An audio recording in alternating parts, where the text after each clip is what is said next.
بسم اللہ الرحمن الرحیم۔ السلام علیکم۔ حضرت بایزید بسطامی رحمۃ اللہ علیہ فرماتی ہیں کہ رمضان کا مہینہ تھا تو میرے بسطام میں سارے میرے ہاتھ چومنے والے تھے۔ ہاتھ چومنے والے بڑے ہی اچھے ہوتے ہیں، لیکن کبھی کبھی دل کرتا ہے کہ بندہ تنہائی میں بیٹھے اکیلا، ایک بندہ ہو اور ایک اس کا رب ہو۔ حضرت بایزید رحمۃ اللہ علیہ فرماتے ہیں کہ آج میرا بھی دل کرتا تھا کہ وہاں جاؤں جہاں میرا کوئی جاننے والا نہ ہو۔ رمضان کا مہینہ تھا، دل کیا کہ وہاں جا کے روزے گزاروں جہاں کوئی ہاتھ چومنے والا نہ ہو، میں ذرا کھل کے عبادت کر لوں۔ فرماتے ہیں کہ میں بسطام سے دور نکلا اور ایک مسجد میں جا کر اعتکاف بیٹھا، پورے مہینے کا اعتکاف۔ پہلے دن مسجد میں گیا تو نمازی پوچھنے لگے کہ بابا جی روٹی کہاں سے کھاؤ گے؟ میں نے کہا کہ میرا اللہ دے گا۔ تو لوگ کہنے لگے کہ اللہ کیسے دے گا؟ تو فرمانے لگے کہ آپ مسلمان ہیں، آپ کو سمجھنا چاہیے کہ اللہ وسیلے کو پسند ضرور فرماتا ہے، لیکن اللہ وسیلے کا محتاج نہیں۔ وہ اگر چاہتا ہے تو بے حساب عطا فرماتا ہے، وہ دے گا انشاءاللہ۔ لوگ کہنے لگے دے گا تو صحیح، لیکن کس طرح؟ آپ فرماتے ہیں کہ میں نے سمجھایا، دو نمازیوں کو زور کے وقت سمجھایا تو دو پھر عصر کے وقت پوچھنے لگے کہ بابا جی ادھر ہی رہنا ہے پورا مہینہ، تو روٹی کا انتظام کیسے کریں گے؟ فرمایا اللہ دے گا۔ کہنے لگے کیسے؟ حضرت فرماتے ہیں کہ ان کو بھی سمجھایا۔ پھر وقت ہو گیا مغرب کی نماز کا، تو دو تین نمازی اور پوچھنے لگے آپ حاجی ہیں، نمازی ہیں، صوفی درویش قاری ہیں، یہ بتائیں کہ آپ کے من کا تعلق بھی جڑا ہوا ہے کہ نہیں؟ آپ کے اندر سے آواز بھی توکل علی اللہ کی آتی ہے کہ نہیں؟ یہ بھی تو غور کرنا چاہیے۔ حضرت بایزید رحمۃ اللہ علیہ فرماتی ہیں کہ میں تنگ آ گیا، میں نے معلوم کیا کہ یہ 7 گھر کس کا ہے؟ بتایا گیا کہ یہودیوں کا ہے۔ کسی ذریعہ سے ان سے رابطہ کیا اور کہا کہ تمہارے گھر میں کام کاج کرنے والی عورتیں تو ہوں گی؟ کہنے لگے ہیں۔ میں نے کہا مجھ سے پیسے لے لو، مجھے 2 روٹیاں سحری میں اور 2 افطاری میں دے دیا کرو۔ فرماتے ہیں کہ وہ مان گئے۔ حضرت بایزید بسطامی رحمۃ اللہ علیہ فرماتی ہیں کہ اب میرا دل کرتا تھا کہ کوئی نمازی مجھ سے سوال کرے تو میں اعلان کر دوں کہ میرا بندوبست ہو گیا ہے۔ فرماتے ہیں کہ ایک نمازی نے عصر میں پوچھ ہی لیا کہ بابا جی روٹی، تو میں بول پڑا، میں انتظار ہی میں تھا۔ میں نے کہا کہ نمازیوں، حاجیوں، درویشوں، رمضان کے روزے رکھنے والوں، صائم الدہر، قائم اللیل لوگوں، یہ 7 مسجد کے پڑوس میں یہودی ہیں، میں نے ان کو پیسے دے دیے ہیں، مجھے 2 روٹیاں سویرے 2 شام کو مل جائیں گی۔ اس اعلان کے بعد نمازی خاموش ہو گئے۔ اب 3 دن کسی نے کچھ بھی نہیں پوچھا۔ حضرت بایزید بسطامی رحمۃ اللہ علیہ فرماتے ہیں کہ فجر کا وقت تھا، میں سر سجدے میں رکھ کر کھل کے رویا اور نماز پڑھ کے میں نے نمازیوں سے کہا کہ او نمازیوں، آؤ دوبارہ سے کلمہ پڑھیں، آؤ پھر سے کہیں لا الہ الا اللہ۔ نمازی کہنے لگے تو کون ہوتا ہے ہمیں کلمہ پڑھانے والا؟ کہنے لگے کہ یارو تم کس طرح کے مسلمان ہو؟ میں روز تمہیں کہتا رہا کہ اللہ دے گا، تم کہتے رہے کہ کیسے دے گا۔ جب میں نے کہا کہ 2 روٹیاں یہودی دے دیں گے تو تم خاموش ہو گئے۔ جن لوگوں کا یہودیوں پر توکل مضبوط ہو اور اللہ پر توکل کمزور ہو، انہیں دوبارہ کلمہ پڑھنا چاہیے کہ نہیں؟ انہیں دوبارہ اللہ تعالیٰ کی توحید کی شہادت دینی چاہیے کہ نہیں؟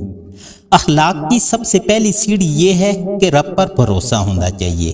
آج کل انویسٹر پر تو بھروسہ زیادہ ہے، اسٹیٹ پر تو بھروسہ زیادہ ہے، انڈسٹری کے مال پر تو بھروسہ زیادہ ہے، لیکن اللہ تعالیٰ پر بھروسہ کم ہو گیا ہے۔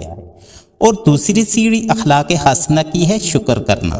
ہمارے ہاں تو دکھوں پر زیادہ فوکس کیا جاتا ہے۔ کسی سے پوچھ لیا جائے کہ کیا حال ہے، کہے گا کہ جسم کے فلاں حصہ میں درد ہے، جسم کے 359 حصے ٹھیک ہیں، ان کا نام نہیں لے رہا، اور ایک ٹھیک نہیں تو اس کا نام لے رہا ہے۔ حضرت رابعہ بصریہ رحمۃ اللہ علیہ کے پڑوس میں ایک نوجوان ایک دن گھر سے باہر نکلا تو اماں جی اس سے پرانی جانتی تھی۔ جب باہر نکلا تو اس کے سر پر سرخ رنگ کی پٹی باندھی ہوئی تھی۔ اماں جی نے کہا کہ بیٹا خیریت تو ہے؟ کہنے لگا اماں سر میں درد ہے۔ تو اماں جی کہنے لگی بیٹا کتنی عمر ہے تمہاری؟ کہنے لگا 35-40 سال۔ تو اماں کہنے لگی اس سے پہلے تو درد نہیں ہوا تمہیں؟ کہنے لگا نہیں۔ تو اماں جی کہنے لگی کہ بیٹا 40 سال اللہ تعالیٰ نے صحت دی، تو تو نے شکر کی پٹی نہیں باندھی، اور آج درد ہوا ہے تو تو نے فوراً شکوے کی پٹی باندھ لی ہے تاکہ سارے زمانے کو بتاتا پھرے کہ بڑا درد ہے تجھے۔ کچھ شکر کی پٹی بھی باندھنی تھی نا، تاکہ پتہ چلتا کہ تیرے اندر اللہ تعالیٰ کا شکر بھی ہے۔ حضرت عیسیٰ علیہ السلام گزر رہے تھے، ایک شخص زمین پر لیٹا ہوا تھا، اس کی دونوں آنکھیں بھی نہیں تھی، دونوں پاؤں بھی نہیں تھے اور دونوں ہاتھ بھی نہیں تھے۔ لوگ اس کے ارد گرد کھڑے تھے اور بندہ پتہ ہے کیا کہہ رہا تھا؟ یا اللہ تیرا شکر ہے، یا اللہ تیرا شکر ہے۔ لوگ بڑے حیران تھے۔ حضرت عیسیٰ علیہ السلام نے پوچھا کہ تم کیوں حیران ہو؟ لوگ عرض کرنے لگے حضور اس بندے کے حال پر حیران ہیں کہ آنکھیں بھی نہیں، ہاتھ بھی نہیں اور پاؤں بھی نہیں، اور شکر شکر پکار رہا ہے۔ حضرت عیسیٰ علیہ السلام اس کے قریب گئے اور اس کے کان میں کہا کہ کس بات پر شکر ادا کر رہے ہو؟ تو کہنے لگا حضور کیا بات ہے، اگر میری آنکھیں، میرے ہاتھ اور پاؤں نہیں، اس ذات کا شکر ہے کہ اس نے مجھے ایمان کی دولت تو عطا کی ہے نا۔ میں اللہ تعالیٰ پر ایمان رکھتا ہوں۔ کیا یہ مقام شکر نہیں؟ اخلاق کی تیسری سیڑھی ہے صبر کرنا۔ صبر کس سے کہتے ہیں؟ مسلم شریف میں نبی کریم صلی اللہ علیہ وآلہ وسلم کا ارشاد ہے کہ عین مصیبت کے وقت اگر تو صبر کرے تو یہ صبر ہے۔ اس وقت اگر تو انا للہ و انا الیہ راجعون کہے تو تو صابر ہے۔ اگر 1.5 مہینے بعد تو صبر کر رہا ہے تو یہ صبر نہیں، بلکہ یہ تو زخم ٹھیک ہوا ہے اور مصیبت ختم ہوئی ہے۔ ہم نے جو اللہ سے نعمتیں لی ہیں وہ پیسے جمع کرا کے نہیں لی، معاذ اللہ، اس نے اپنے فضل سے دی ہیں، اور جب چاہتا ہے اپنے کرم سے واپس لے لیتا ہے۔ اپنی زندگی میں حوصلہ پیدا کریں۔ صوفیاء کرام اور اولیاء کرام فرماتے ہیں کہ دکھ انسان کو اللہ تعالیٰ کے قریب کرتے ہیں، سکھ انسان کو اللہ تعالیٰ سے دور کرتے ہیں۔ جن کو دکھ کوئی نہیں ہوتا نا، وہ غلاف کعبہ کو پکڑ کر بھی نہیں روتے، اور جو تڑپ رہے ہوتے ہیں نا، سسک رہے ہوتے ہیں، ان کے قریب جا کے پوچھو کہ بابا کیا مسئلہ ہے، تو کہتا ہے بیٹی سسرال میں دکھی ہے، بیٹا جوان ہے پر بے اولاد ہے۔ حضرت ایوب علیہ السلام اللہ تعالیٰ کے پیغمبر ہیں۔ اللہ تعالیٰ نے بیٹی بھی دیے، مال و دولت بھی دی، جانور بھی دیے، اس کے ساتھ ساتھ اللہ تعالیٰ آزماتے بھی ہیں۔ جتنا کوئی اللہ تعالیٰ کے قریب ہوتا ہے اللہ تعالیٰ اتنا ہی آزماتے ہیں۔ ایک دن ان کے سارے جانور بیماری سے مر گئے۔ ایک دن گھر سے باہر گئے، جب واپس آئے تو ساری اولاد کی لاشیں پڑی ہوئی تھیں، لیکن زبان پر ایک ہی لفظ تھا کہ انا للہ و انا الیہ راجعون۔ حالانکہ وہ اللہ تعالیٰ کے نبی ہیں۔ یہاں تو کوئی 5 نمازیں پڑھتا ہے تو کہتا ہے مجھے بخار کیسے ہو گیا، حالانکہ میں نمازی ہوں، میں روزانہ صبح قرآن شریف پڑھتا ہوں، تو میرے گھر میں بیماری کا کیا لینا دینا۔ حضرت ایوب علیہ السلام بیمار ہو گئے، اور 1 2 3 4 نہیں بلکہ 16 سال تک بیمار رہے۔ ایک دن بیوی قریب آئی اور کہنے لگی کہ آپ اللہ تعالیٰ کے نبی ہیں، اللہ تعالیٰ سے دعا کریں کہ شفا مل جائے۔ حضرت ایوب علیہ السلام فرمانے لگے کہ ایک بات تو بتا کہ شفا کتنا عرصہ رہی ہے؟ کہنے لگی کہ 60 سال۔ کھیت کھلیان مال و دولت کتنا عرصہ رہے ہیں؟ کہا کہ 60 سال۔ تو فرمانے لگے کہ میری بیماری اور تکلیفوں کو بھی 60 سال ہو لینے دو، پھر دعا مانگوں گا۔ یہ تو صرف 16 سال ہوئے ہیں، 60 سال ہوئے تو دعا بھی مانگ لوں گا۔ اس کے بعد اللہ تعالیٰ نے حضرت ایوب علیہ السلام کو شفا بھی دے دی، اور آپ کی زمین جو بنجر تھی وہ بھی زرخیز ہو گئی، مال و دولت بھی آ گئی، اور اللہ تعالیٰ نے اولاد بھی عطا کر دی۔ تو ایک دن زوجہ حضرت ایوب علیہ السلام کے پاس آئی اور کہنے لگی کہ حضرت ایک بات پوچھنی ہے، دکھ اچھے کہ سکھ؟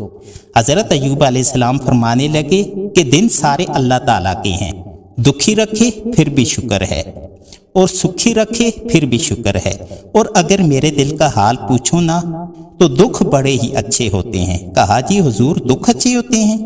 کہا جب میں بیمار تھا تو اللہ 24 گھنٹے میں ایک دفعہ میرا حال پوچھتا تھا کہ ایوب تیرا کیا حال ہے، اب نہیں پوچھتا۔